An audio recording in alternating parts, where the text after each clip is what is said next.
Sunday's weather was perfect for those competing in the annual XTerra Sleeping Giant.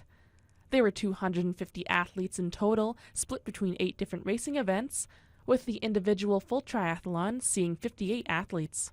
The multi-sport race started at Boulevard Lake, where competitors had to complete a 1,500-meter swim.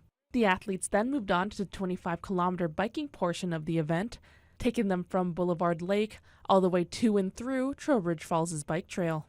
The final component of the triathlon was a 10-kilometer run, which took athletes back through the Trowbridge Falls Trail. 24-year-old Thunder Bay local Nicholas Randall had the best time in the full triathlon, finishing the race in 2 hours and 23 minutes. He beat second-place competitor Stephen Chapman by just 36 seconds, as well as his own brother Alexander, who came in third. My brother's a stronger swimmer than I am, and there's another girl who's really, really strong, so they came out of the water ahead of me, and I had a bit of time to make up on the bike, but just like being patient and waiting for it.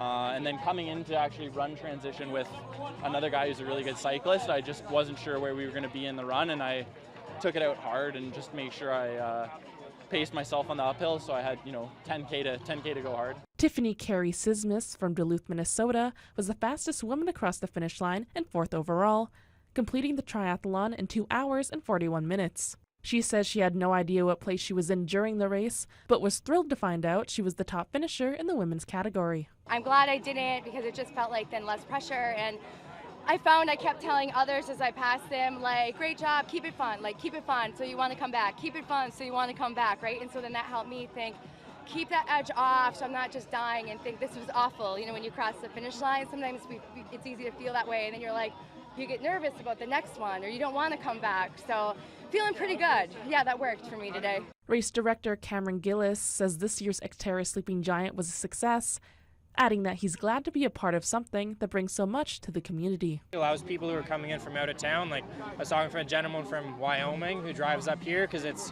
one of the closest XTerras to where he is, and he loves the course here, he loves the natural beauty, it's something different for him. So I think that really speaks to how people coming into the city see this event. Jessica Clement, TBT Sports.